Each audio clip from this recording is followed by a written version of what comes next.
Hello out there, welcome to your next mission video podcast. PTSD, TBI, addiction, and other mental and physical wounds of war sometimes need emerging therapies to achieve the desired results of wellness. Today we'll be speaking with the head of an organization that is providing those therapies with great success. You won't want to miss this one. Stay tuned. We'll be right back.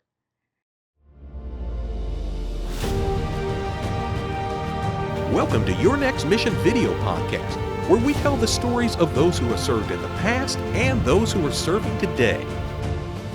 From transition to financial wellness, VA benefits to mental health, we cover issues facing veterans, active military, and their families. Now here's your host, the 12th Sergeant Major of the Army and co-founder of the American Freedom Foundation, Jack L. Tilley.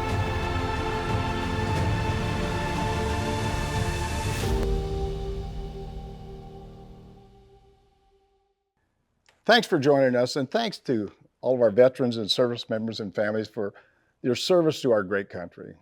Now, before we get started, I personally want to thank our presenting sponsors, Navy Federal Credit Union, whose members are the mission, and Purdue Global, where you can start your comeback. With additional sponsorship from Blue Cross Blue Shield, FEP Dental, and Blue Cross Blue Shield, FEP Vision, and USAA. Together, they make your next mission happen. They love our veterans and families, and I always say it, we love them too.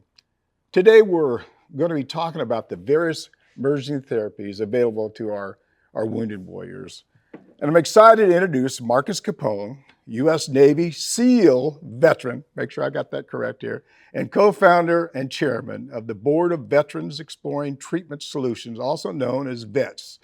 VETS has been nominated, I guess, for a Charity Navigator Community Choice Award. So Marcus, congratulations on that, and thank you for coming on our show. Yeah, I appreciate it. Thanks, Sergeant Major. Thanks for having me today. I am grateful for the opportunity. I believe it's important to speak openly about our mental health, which we're going to cover today. Absolutely. If I can reach an individual who's struggling, then I think you and I, we've done our job. So I'm excited that we're going to speak on the topic. There you go. Hey, before we get into the discussion here today, Marcus, would you tell the audience just a little bit about yourself? Yeah, I say 30 seconds out of college. I was a scholarship quarterback in college. I enlisted in the Navy. When I graduated, I spent 13 years on active duty, most of my time in the SEAL teams at SEAL Team 10 and Dev Group. And the last few years, I was a first phase BUDS instructor, and I also ran close quarters combat at the tail end of my career. Oh, wow. You stay pretty active, I guess, all the way through there. And you're still staying active, that's for sure. You know, the vision of VETS is to envision a world where veterans have access to the most advanced healthcare options when it comes to treatment of mental and physical wounds of war. Please tell us about the vision established. How do you establish that, and some of the things that you're doing to realize to make this vision come true, I guess. Yeah, well, Sergeant Major, I think we should start with my story. It's really how we got here today. Mm-hmm. And so, on active duty, I spent 13 years on active duty. I was retired in 2013. And really, a lot of individuals struggle when they separate. I started having some issues in 2008, 2009, started seeing my first psychologist, and I was prescribed antidepressants. In 2010, I stayed on those antidepressants for 7 years straight. And I was really struggling with a host of symptoms. I was having some anxiety attacks, ended up in the emergency room, thought I was having a heart attack. Oh, wow. I was struggling with severe depression. You mentioned it earlier, PTSD. I don't know what we're supposed to call it. We're supposed to call it PTS or PTSG. Whatever you want to call it, is obvious that I was dealing with it. I did have some imaging on my brain that showed obvious TBIs, and they were affecting my day-to-day. I was angry. I was irritable. I couldn't sleep. I was isolated. I was emotionally upset for no reason. I had trouble focusing. I lacked some attention. Really all the things that you read and you hear about from service members, whether it's multiple training cycles or coming home from multiple tours overseas.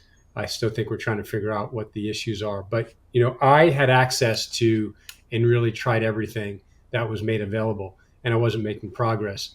And like most, I was actually getting worse as these different treatments, I'd say these traditional approaches to treatments wore on. Long story longer, my wife, Amber, had been working in the background with a friend and a doctor, Dr. Kirk Parsley, who was a SEAL and went to med school and came back. Another individual, Mikhail Vega, and another close friend and former SEAL that I can't expose, but that did 30 years on active duty. And for me, they had sent me to a vetted emerging therapeutic retreat in Mexico that had been operating for almost 20 years. And these treatments that we'll talk about today was, for me, it saved my life. It was life changing. It was life savings. It kept my family together. And, the first thing I said to my wife when this was said and done, she came and visited me. I didn't say I'm better. I just said, hey, this is exactly what the guys need, and we need to help more. And so we started a nonprofit called VETS, Veterans Exploring Treatment Solutions. And to date now, we're going to close in on treating or funding for treatment 1,000 individuals through our nonprofit. Oh, wow. A lot of things you talked about, I went through this. I think I told you on the prep call, I went through the same thing. I'm an old tanker, armor guy, but I was overran, 20 wounded, 7 killed. So I didn't realize for the longest that I really had PTSD. I thought it was just, war changes all of us inside and out, and you don't know why it changes you, and you try to figure it out, but it's certainly tough. And for me personally, it never goes away. It's always going to be with you. You just got to, I guess you got to figure out how to adapt to it and how to, not lose control with it and all that other stuff. So it's tough. I think one of the main causes that inhibits veterans from achieving wellness after service is their inability just to move back into civilian life. Would you talk about, for me, I know it was a struggle. I'm not sure about you, but it was a struggle just to move back into the civilian community. Yeah, Sergeant Major, I want to hit on something that you said, that it never goes away. Yeah. I think what goes away is our ability to deal with the quote unquote emotions that come from the stuff that we experienced from the past. And I think as a young individual, it's more difficult to deal with these issues as they come up. You don't know how to deal with them when you lose a friend, a close friend, a best friend, and you go through a host of other things. And I also think a lot of the experiences we've had during our military career in wartime, et cetera, I also think it spurs up a lot of issues that we may have had from, a childhood or multiple childhood incidents, or the way that a person has been brought up. And so it seems that when we transition out of the service, a lot of these things come to a head.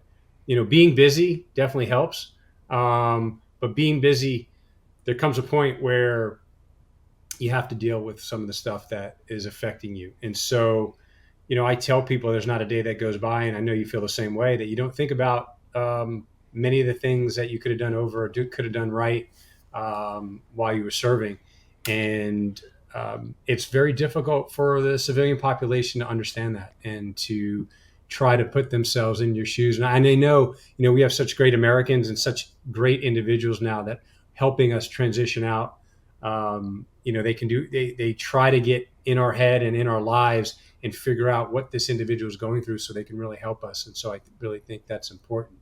But, the question is, what would you talk about, I guess that inability to fit in civilian life? I think there's a lot of different steps, and we can talk about this for hours, but many of us, when we were in the military, we joined for different reasons. Serving is exciting. There's purpose, there's mission, Absolutely. There's brotherhood, sisterhood, whatever you want to call it. But there's family, and there's always it's always servant leadership, and you can always pick out the individuals that were selfish, right, and weren't there for the team, and that's a quick one. And they either assimilated to what was needed for the mission, or they moved out. And there was plenty of individuals I saw that got in our world, in my world, that you got this trident when you got through training. It showed that you made it through buds, and you got to your team or your platoon, and you proved yourself, and you got pinned this trident. I saw individuals have those taken away from them because they were individuals, or they couldn't figure out with the team. And I think when you're part of such a tight unit, and then you leave that unit and you step off into the private sector can be a whole different world. I tell individuals that, a lot of my friends that are getting out, kind of had it made from one perspective. When you get out, depending on what kind of job you do, it may be, you eat what you kill type of job. And it wasn't that way in the military. You know, it, you had different levels, of course, that you were ranked and that you got paid. But if you worked 20 hours a day versus even 4 hours a day, you got paid the same thing. You didn't make more money. It was a different type of mindset. And when you get out, if you do step into a profession that says, hey, by the way, you're not going to get paid, or we're going to pay you a little bit just to get by. And then depending on how you perform is how much we're going to pay you after that. And so the difference there is you really have to hustle in certain, I would say in certain professions. And so I think a lot of veterans, service members who transition out, it may take a lot of time to get that mindset of, here I was in the military. Yes, I worked really hard. I never got rewarded in terms of, economic value, and no matter how hard I worked. And again, coming from my world, we worked hard all the time. We worked long hours. Never thought about a paycheck. That didn't concern us. That's not why we were there. We were there for mission and purpose. But when you separate, it's a different story. Many individuals get out because they do want to make more money. They do want to provide for their families. They do want to support their kids and their grandkids. And so it's a completely different mindset. And it's really difficult for many making that shift from being on a team and doing something that is so rewarding for you and your country. And then now you're out and it's kind of like, well, now I'm doing this for myself or my family. And, there might be there's definitely a bit of struggle there. I think there are definitely professions that the transition is a lot easier. And for me, I looked at the job as everything. And when I got out, I jumped into jobs that were exactly what I'm talking about, kind of eat what you kill. And, I see transitions such as, going into firefighting or going into law enforcement, maybe working for the U.S. government. These are easier transitions, I believe, because you're potentially working with similar like-minded individuals. And so the transition can be easier. But individuals like myself who've completely changed roles from, wearing body armor and running around the mountains of Afghanistan or the streets of Iraq, and then working downtown in Beverly Hills and banking, they're two totally different professions, two totally different mindsets. And, just like I did, many individuals struggle with that. Yeah. And so, yeah, no, I was just going to say, a lot of the people that come on the show, they talk about just finding their tribe, finding where they fit in, finding people that have the same kind of likes and dislikes and understand exactly what they're talking about. So I think that's really important. The other thing is that some people never find their tribe, never find where they fit in. And then the last thing, going back to one of the comments we made earlier here, when we talked about PTSD, I think as you get older, for me, I'm just talking about myself, as you get older, it's a little more of a struggle, because I look back at some of the things I've seen or did that I wish maybe I wouldn't have done. I wouldn't have been there if I could have got out of, I guess. But I think I struggle a little bit with that. But if I'm around other people, I'm around my tribe, it allows me to express myself, and I feel a lot more comfortable around the other service members I get. Yeah, I mean, I think the tribe is everything. Yeah. And again, the tribe was easier when we served, because your tribe, as soon as you got to work, you're with your tribe. And that was it. Yeah. You're with your family. You're always there. You work out in the morning, you do your work in the afternoon or whatever it is, you're always there. Yeah. In the transition, like you said, you may not have that tribe. You may be at a great paying job, and supporting you and your family, but where's that tribe, right? So now you got to go join a CrossFit gym, try to get some individuals that you may be like-minded with, or go join a club that, biking or whatever it is, right? I think it's just finding individuals that have like-minded, do like-minded things like you do. And one of my mentors once told me, he said, Marcus, you got to stop you got to stop trying to find your excitement and that what you had before in a job. They said, go do your job, figure out what's going to, put food on the table and pay the bills, but you're going to have to go find it elsewhere, because if you don't, you're going to have a real struggle, because you're not going to find it in the roles that you're doing now at, where you're employed. Well, it's So, hard. It's hard to release some of that stuff. It's yeah. behind you, and you're doing something else, so you got to move on. Hey, how important is this to tell your story? I mean, you're telling your story right now, but it's important for all of us to tell our stories, so our veteran community understand exactly what's going on. Is that a big part of therapy, or does that help people to tell their stories? I think it's a huge part of it. I mean, you said as soon as you get with your tribe, it's much easier to open up and you guys can start, kind of locker room talking back and forth about what you did. And it's just much easier. And the more we talk about it, the more, that's just it. The more you can get it out, the more you can write it on paper, the easier it's going to be off your mind and the better you're going to be. I'm a big believer in that. I do believe people need to tell their stories. And like everything else, there's people telling their stories. There are people that can overtell their stories. But here's the thing. For instance, in the 90s, there was a movie, and again, I want to go back to my community just because that's I what I did and where I came from. Yeah. Many individuals went into the SEAL teams because that movie came out in 1990, I believe, called, I think it was Navy SEALs, right? Mm-hmm. Martin Sheen or whatever. If that movie was about the SF or Marines or whatever, many individuals that went into SEAL teams would have done that, right? So here's a movie, like you're talking about telling a story. They told a story that individuals watched and go, oh man, I want to do that. Just like I did. I read every single book I could find on the SEAL teams in Vietnam that from individuals that served in Vietnam. And each book I read, the more excited I got and the more focused I was in reaching my goal of becoming a naval special warfare operator. And so if you would have handed me, or if I would have handed something else on another unit or another part of the military, that's what I would have done. And so for me, I am grateful and thankful for the individuals that got out, told their stories, wrote those books, because that's what persuaded me to go do what I did. And so going back to the initial question, I think it's extremely important to tell our stories. And again, there's a way to tell your story where it's acceptable and people understand it, and you're not, I don't like when individuals tell a story and think they're the only ones that been there and done that, because there's many of us that have been there and done that. And I think you can tell it in a way that are helping other people. I feel like I've done a pretty decent job in being a servant leader and saying, hey, this was my story. I struggled. Here's what I found.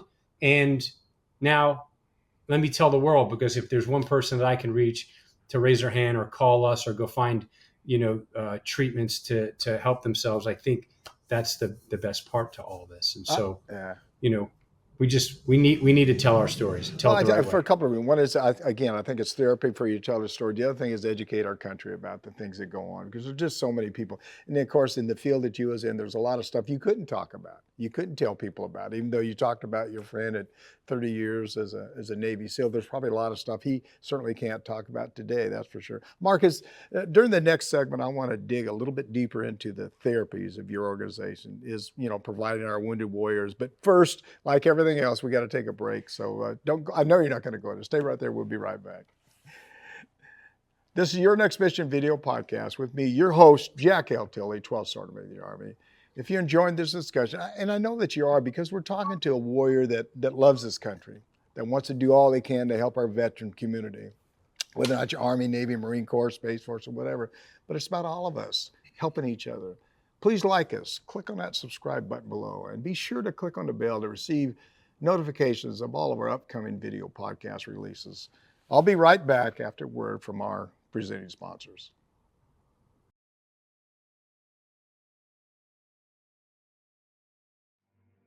You're watching Your Next Mission video podcast, proudly presented by Navy Federal Credit Union, the most trusted credit union owned by members of the military community, serving all branches of the armed forces and their families. Their members are the mission. Learn more at NavyFederal.org. And Purdue Global. You're ready for a comeback, and with Purdue Global, you can do more than take classes. You can take charge of your story, of your career, of your life. Earn a degree you can be proud of and get an education employers respect. Start your comeback at PurdueGlobal.edu. Now back to your host, the 12th Sergeant Major of the Army, Jack L. Tilley.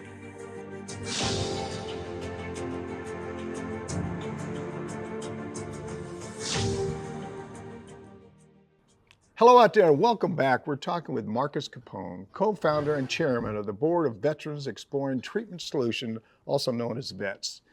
Before we get back to our discussion, I'd like to just take a few seconds to tell you about a program we're excited about called Your Next Mission VCS. It's a veterans community support program. We'll provide personalized one-on-one support to address the unique needs within our veteran community, facilitated through other partnerships with other veteran service organizations. Please check us out at yournextmission.org/VCS and enroll to participate today. Remember, we want to help you with whatever your issues you or your family are facing. So please, I'm not just saying that, please reach out to us. Marcus, let's dig a little bit deeper into the essence of the VETS program. What more can you tell us about that? About your programs? Yeah, as I mentioned earlier, the program was born out of my own struggles with the current approaches of medicine, the traditional, if you want to call it the status quo. And so many or almost all of the friends I have that have had struggles with traumatic brain injury or PTSD, the protocols are traditional antidepressants and talk therapy. And there's a ton of different talk therapy. The problem is most of those, there's greater than a 50% chance that a person drops out of those programs because a lot of them they're very difficult to reach an individual. The same thing with antidepressants. What we're found out about antidepressants is that they only work for maybe 30 to 40% of the population. So what are we doing with the other 60 or 70%? They're not getting better. I mean, if I told you you're going to the doctor to fix your knee and there's only a 30 to 40% chance that it's going to get better, would you go back to that doctor? No. Would you continue on with that treatment? No chance in heck, no way. right? That's right. Right. And so that's the thing that's going on right now with mental health is that, on the high end, maybe 50% of the individuals are getting better through the current treatments that they're offering at the VA or a lot of these commercial solutions. And so we've kind of been stagnant. We haven't had a treatment, a real successful treatment for PTSD for over 25 years. I don't think we've developed a better antidepressant in over 30 years. There's a lot of work that's happening, but there's still not a lot of individuals that are getting better. And as you know, our mental health, we call it a crisis, not just in the veteran community, but it's in the U.S. population, the global community is skyrocketing for obvious reasons, social media and all these other things. And so, VETS was born after my failed treatments and what I found to be successful. And what was successful for me and what the research is starting to really show. And I don't love using this term because it's so stigmatized, but we're getting better at it.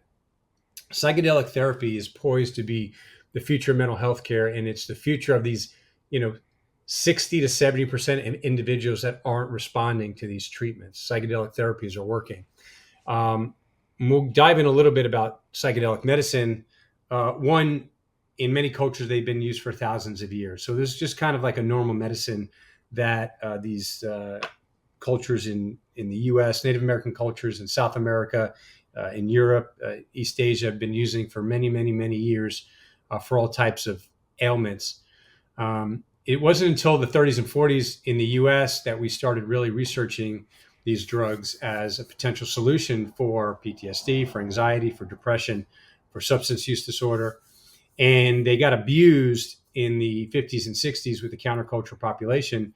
What we did is we took drugs that were intended for healing and we used them as recreational drugs. And we can go on and on about that. And what it did was halt research for about 50 years because we just shut it off because it was kind of growing, growing like a weed and it wasn't being controlled really well. And we had the Vietnam War going on at the same time. We had a bunch of counterculture folks doing psychedelics. The U.S. government didn't really know how to react. And so we just shut it down because that's the quickest and easiest thing to do. Say, hey, we really don't know what's going on here. Let's just halt everything. The problem is we halted the research. And we started researching these drugs because of the power of what they were doing to the individual to heal from these different traumas that people are dealing with. And so many of the antidepressants that we're getting put on, Sergeant Major, are just they're covering up the symptoms of everything that we're dealing with. So if I'm depressed, these antidepressants, they're trying to make me not depressed, but they're really not getting to the root cause of why I'm depressed. Or if I'm having these anxiety attacks, if they do work for me, they're covering up some of those symptoms of anxiety, but they're not getting to the root cause of why I'm having this anxiety attack. Why do I have PTSD? Why do I have trauma that's causing all these things? These antidepressants don't do that. Now, talk therapy is supposed to get to the root cause of these, but as you know, it's very difficult. We just talked about it earlier. Opening up, I'll open up to my tribe, but how am I supposed to open up to a therapist or a psychologist that I really don't know? You don't trust. I think that's, Yeah, you don't you trust. don't. I mean, Yeah, it's absolutely. very difficult, and maybe you do trust that person, but the research shows it could take years to trust your therapist. Where psychedelic therapy, the molecule itself could really get in there, and it can open you up almost instantaneously to be able to deal with a lot of the issues that you're struggling with. And so that's the power, is that these are just catalysts for the work that you'll do afterwards, but they allow you to open up, and they allow you to get to the root cause of the issue extremely fast. And then, of course, like everything else, that is not going to solve your problem overnight. You do need to put in the work afterwards, but you're able to open up and understand and experience, why am I having these problems today? And now let me figure out how to deal with them afterwards. And I think that's why it's so exciting, is because some individuals have literally seen, like myself for 7 years, but others 10, 15, 20 years of talk therapy and not getting any better. I mean, I think we call that crazy. Yeah. Right? Yeah. So, these have to be looked at as just a tool for us to be able to access in order to get past the things that we're dealing with. And that's all. If we can regulate them, and be able to use them in a way under, medical supervision, we're going to find a lot of individuals are going to get better. We're going to reduce veteran suicide, and we're going to, I believe, reduce mental health crisis overall. Yeah. Go back over, how does psychedelic therapy work again? Make sure I fully understand it. Maybe the audience should understand. Yeah, just. So if you and I were in a session, and I was your therapist, and you were the individual, and you had some PTSD, as you just said before, it's hard for you to even trust me. So if I said, Sergeant Major, why are you dealing, why do you think you're upset? Or why are you having these anxiety attacks? You go, well, I don't really know, and you're saying, like, here's this guy, Marcus, who's trying to do therapy with me. I don't really trust him. I'm not going to tell him about this childhood incident that I had. I'm embarrassed by that. Or I'm not going to tell him about my best friend I lost in wartime, because who the heck is he? How is he going to understand what I'm really going through? And so here we go. We're playing this game for weeks, months, years, and I'm trying to get to the root cause. You're not going to open up. What the psychedelic does, it forces you to open up. The drug it breaks down certain barriers in your subconscious called the default mode network, and our ego. These are things that protect us, and they're good. They need to protect us in certain times, but they also don't allow us to be able to revisit some of these traumas or some of these incidences that we really need to.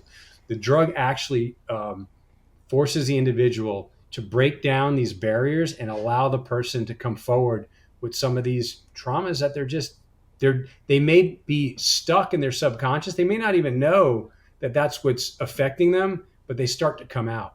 And that's the power of these medicines, that they come out and the person's able to deal with them. And you and I both know the only way to deal with a problem is to deal with it, right? We got to talk about it. We got to work through it.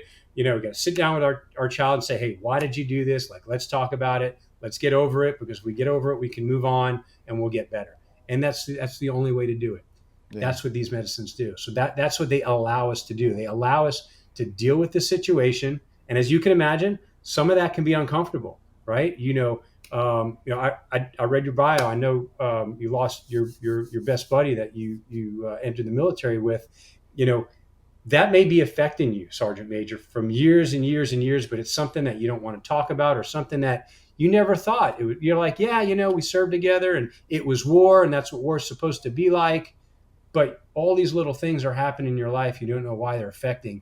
It may go back to that incident to say, you know what? I need to deal with this. Like, I need to deal with Johnny. Johnny and I were good friends. I watched him die. It really affected me. I need to get over it. It wasn't my fault, and that's what these medicines do. It helps you get rid of the guilt, the shame, the I could have done better, it should have been me, all these things that we're really struggling with on a regular basis. It helps us just realize that it's okay.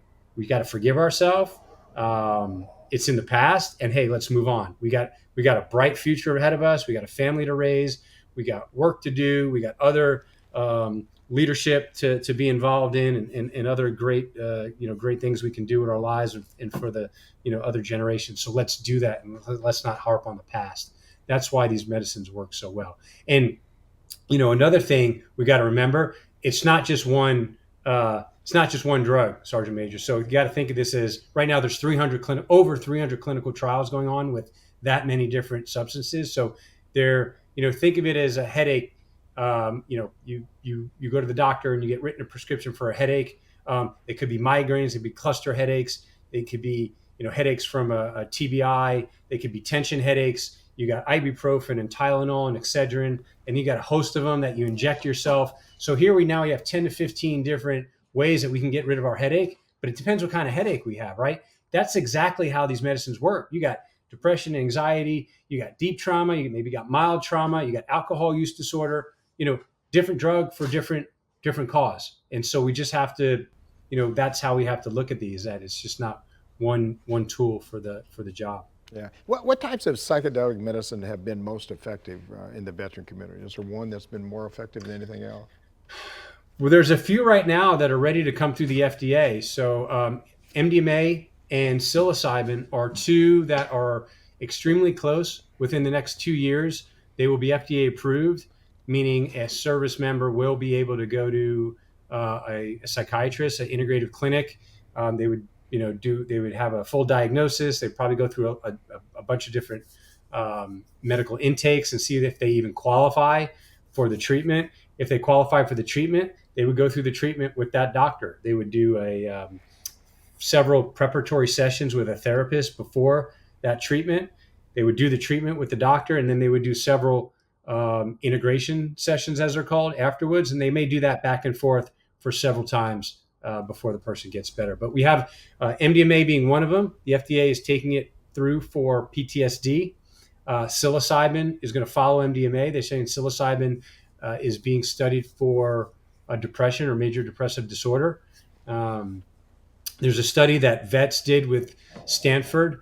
The study there was done on a drug called ibogaine. Ibogaine is showing to be nothing better for any type of alcohol use or drug abuse. So, for instance, a lot of individuals who are addicted to opioids, synthetic heroin. There's nothing better that a person can take outside of ibogaine to get that person off of their drug addiction. Now, again, these are drugs that can be extremely dangerous when done not in a medical setting. And I just want to reiterate that individuals, when they're listening, they should not be seeking out these on their own and just doing them underground or searching for them in places that are not vetted. And so that's why it's going to be really powerful and great once these drugs get through the FDA. But right now, they're still being studied, and we're still waiting for them to come through. So MDMA for PTSD, psilocybin for depression, ibogaine is being studied for addiction and for traumatic brain injuries, and then there's just a few others. Yeah, I just probably a dumb question. How long will it take them to get through No. the FDA? How long will it take them to get through the FDA? I mean, because it always takes a long time, and it's really. It does. Yeah. Do you have any idea? Yeah. Unfortunately, it takes over $100 million to take a drug through the FDA. Yeah. Yeah.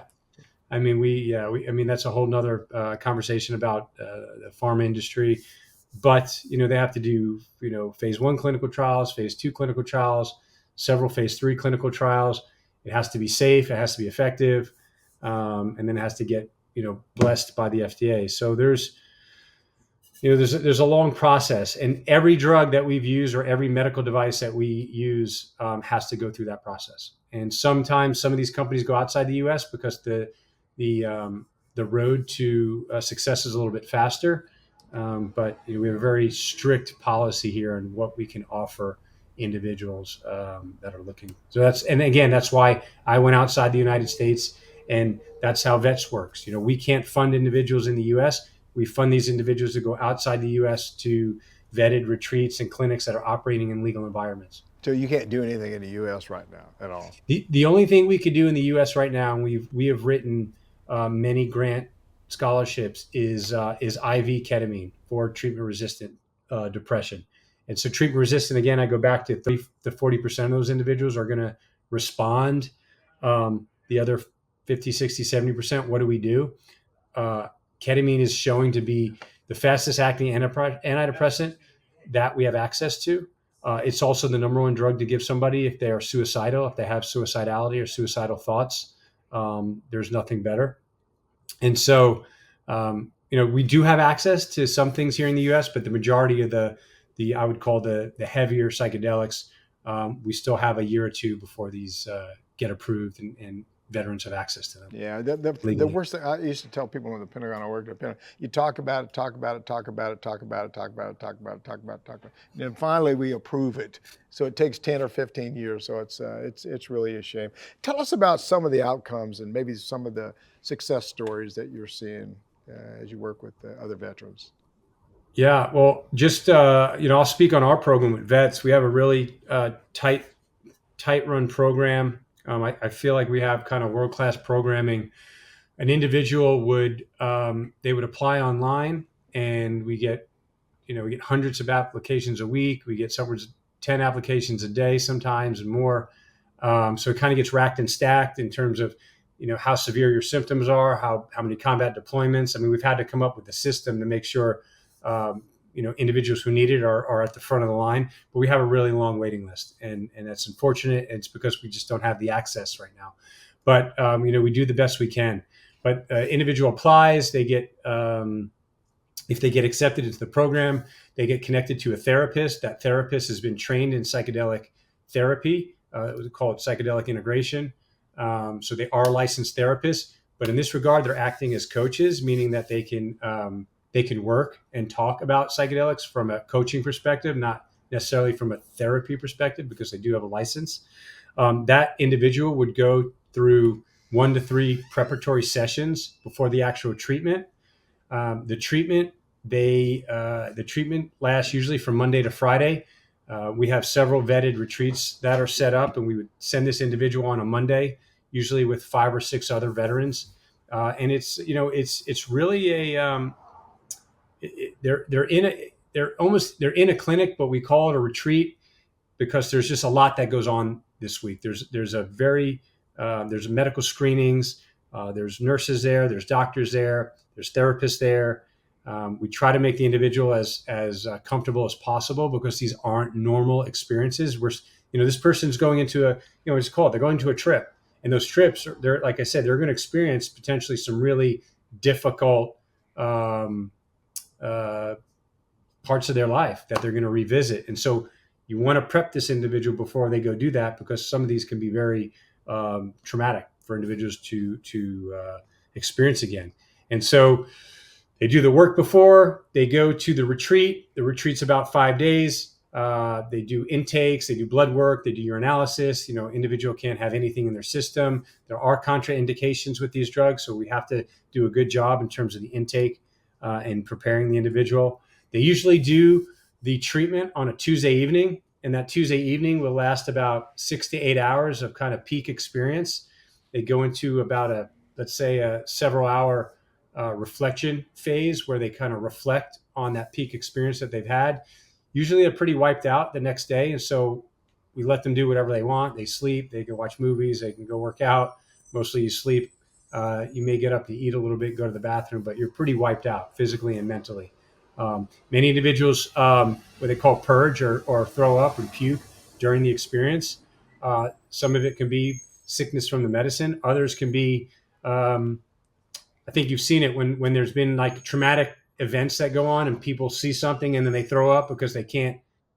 That's what goes on during these experiences. So they may revisit some of these traumatic events and all of a sudden just kind of lose it, right? And some of that is good though. They're like, kind of purging the stuff that they need to get it out and move on. And so their body is just wiped out the next day, mentally and physically. And then Yeah, go ahead. No, I was going to say Oh, you I'm said sorry. no, you said you've had about 1,000 people go through your program. Is it mostly Navy? Is it a variety of people? Is all over the board? It's everything. We're getting more. I would say more than 50% Army now. That's coming through our programs, just because we've built partnerships with many different organizations. And so it started out with, me and my friend group and my tribe, and then that extended, of course, to, hey, I have this Marine that needs to be treated, or I have this SF guy that needs to be Are these treated. mostly And then operators? Are these mostly yeah, operators? that, it, So the 1,000 it, people probably mostly are operators from all services. from all services, Yeah. 100% from all services and spouses. And now we have individuals from the UK coming over, from Sweden coming over. There's just everybody needs help, and they don't know where to go, right? So when they hear something that works, you get we just get a ton of inbound. So we have to manage all this. And so this full week, and by Thursday, Friday, this individual just feels a lot lighter. They feel a lot better. They come in on Monday sometimes, can't even look you in the eyes because they're so dark and they're so kind of, I don't want to call it term damage. They're just not doing well. And on Friday, they're smiling, they're glowing. They want to live again. They want to talk again. They want to see their spouse again. The change is literally, it's 180 degrees. And so every time you see that, you just go, wow, this stuff is really working. We just need to keep going. We need to keep working on legislators on the Hill. We need to keep doing these clinical trials, and we just need to keep funding research and keep funding individuals who are interested in going to get treatment. Because, like I said, many of them are not finding healing through traditional approaches. Yeah. So, Hey, Marcus, when we come back, of course, we've got to take another break. When we come back there, I want to talk about the data that you're seeing in the research and how it's supporting the vets program. So, we unfortunately, this is a great discussion. Don't change it. Don't go anywhere. Stay right there. We'll be right back. Now, here's a word for two more of the organizations that help make this show possible.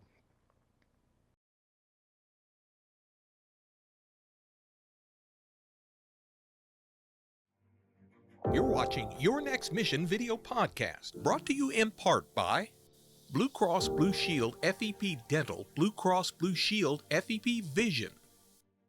Part of transitioning out is that dental and vision insurance breaks off from your medical insurance. Vision and dental is very important to be able to enjoy your retirement. Blue Cross Blue Shield makes the transition so much easier. And USAA. A promise is a trust not to be broken, whether spoken with an oath or sealed with a pinky. And after 100 years, we're still taking care of the military community and their families. That's our mission, always. Now back to your host, the 12th Sergeant Major of the Army, Jack L. Tilley.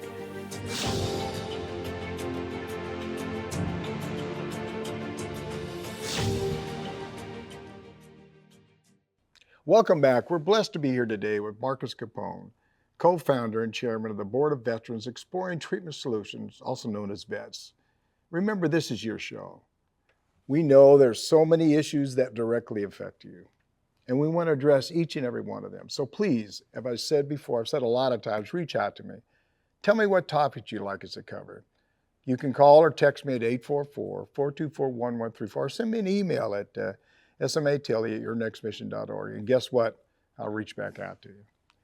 Marcus, for any program, especially wellness programs, data is the real measure for success because the data drives change. What are you seeing from the VETS partnerships with research institutions? We do need data, like you said. Evidence-based care is what everybody wants to hear and what they want to see. And so, initially, all these treatments start out as anecdotal stories. I mean, that's what gets them into these clinical trials. But the anecdotal stories only go so far, and most of the folks in the medical community, want to just say, show me the data. And so, I think initially with VETS, we didn't do a great job of capturing data, but now, we've partnered with Ohio State. We've done a study with Stanford. We've doing work with Johns Hopkins and Columbia and others. We are now setting ourselves up to be successful by pairing the data with the anecdotal stories. And so the more data we can collect to show how an individual is getting better, what they were before these treatments, what they're like after these treatments, that's what's really going to move the dial. Real world evidence is great, and that's what we're doing. Real world evidence being that the individuals that go to these retreat centers, if we can collect some kind of data and show improvement before and after, that's called real world evidence. But the clinical data, the double-blind placebo studies that happen during clinical trials, that's the gold standard. And so we do as much real-world evidence as we can collect. That's for the clinical trials that have to happen to take these drugs through the FDA. And so, the more we can lean on data, those are the answers to the questions that the decision makers are asking. Yeah. Marcus, I'd like to put some of the links of some of the studies in the lower thirds for those in the audience that are interested in accessing. Would you talk about some of those studies also? Yeah. So we finished a study with Stanford, the Stanford Brain Stimulation Lab, there with Dr. Nolan Williams, who runs that department. We put 30 special operations individuals who had mild or traumatic brain injuries. These individuals were on a host of medications. Some of these individuals had attempted on their lives, and it was the study was to see the effects of ibogaine on the actual brain, to see if it actually physiologically helped the brain out in certain ways, where we were trying to figure out why these TBIs were affecting individuals, why they were depressed, why they had anxiety, why their quality of life was bad. The study results were just truly remarkable. The study's published in Nature magazine. I believe it's the TBI ibogaine study with magnesium. Unfortunately, I don't have the exact the exact link to it. But it's an interesting study that you can see how well an individual progressed before they took the ibogaine and then after. And I think what's remarkable is that the study also involved imaging of the brain, so fMRI imaging, and it showed that not just right after an individual did their treatment, but after 30 days, the individuals actually improved and their symptoms improved. And so, we need to do a lot more research, but I think, these initial results are promising. We're also in the middle of a 3-year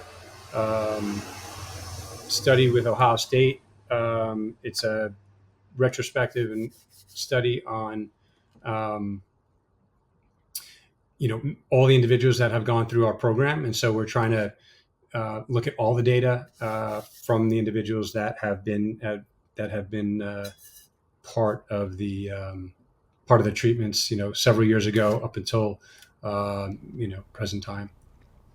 Marcus, if somebody wants to enroll in the program or really learn more about it, how do they do that? Yeah, they could. Individuals can go to vetsolutions.org. There's a ton of resources on our website. There's a course that an individual can go through, an e-course, where they can learn a lot about these treatments that you and I talked about today. They'll go way more in depth. It's a truly remarkable course that we've built for kind of the layman, for everyone to understand, where these initially how these treatments were developed and where they're going and what they're being used for specifically. But that's vetsolutions.org.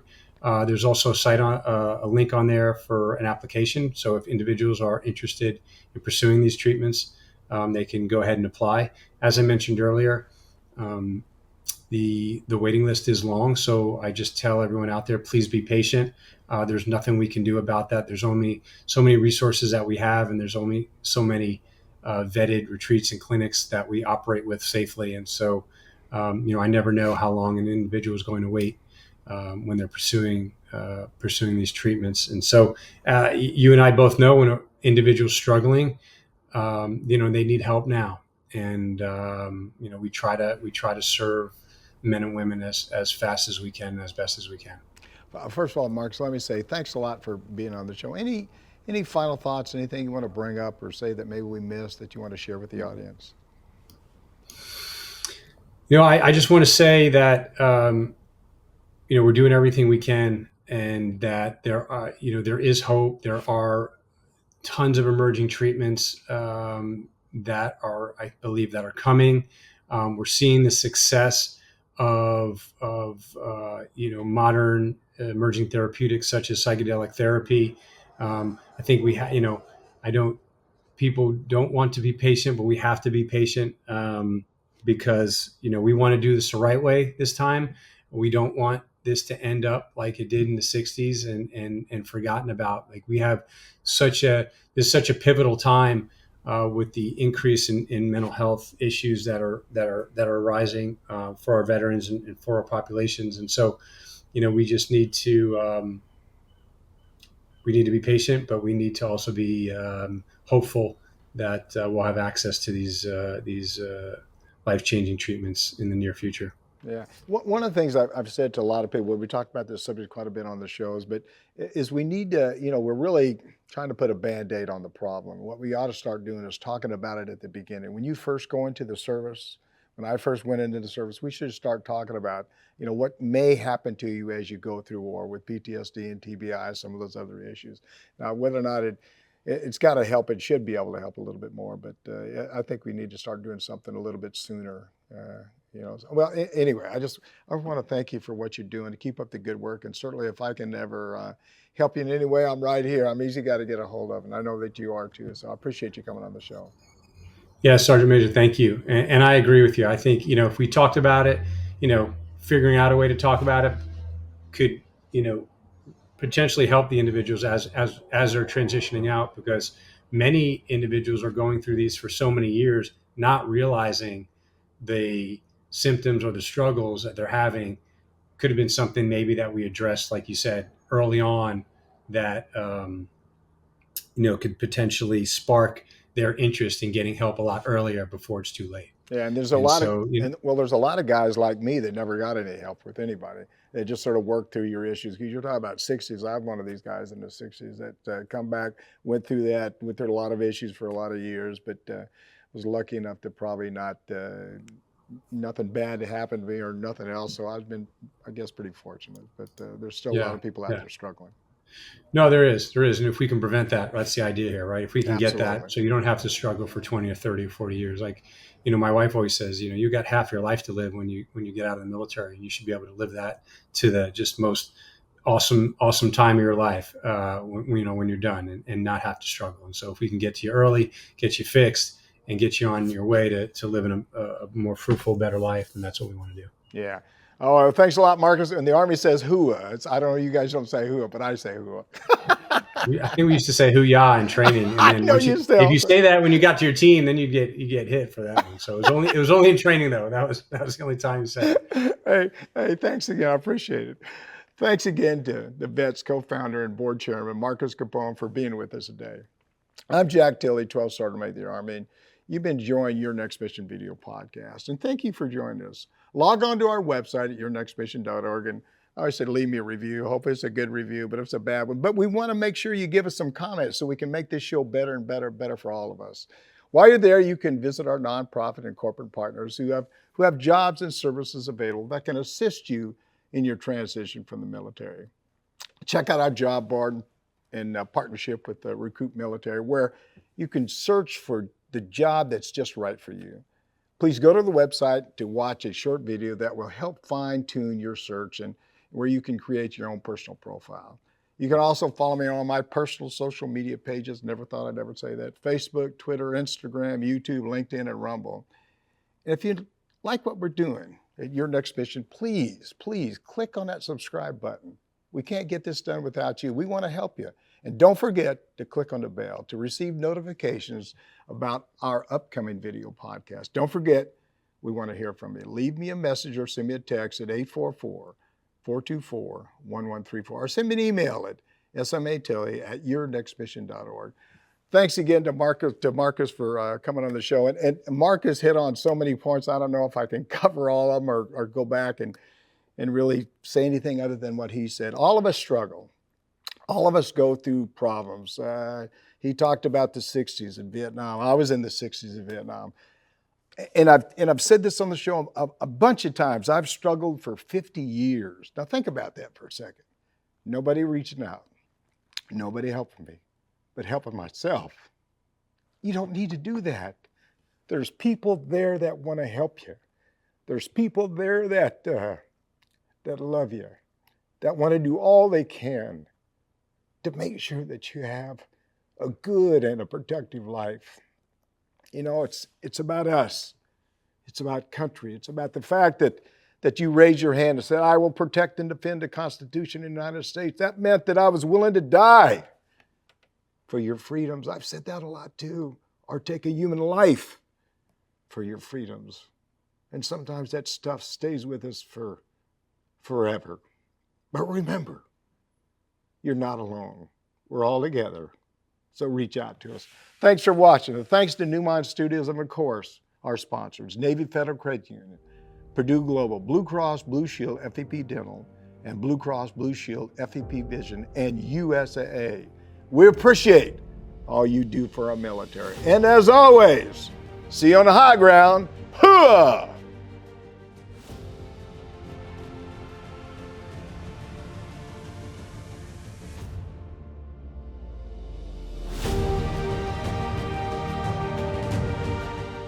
You've been listening to Your Next Mission, brought to you by the American Freedom Foundation. Learn more by visiting yournextmission.org.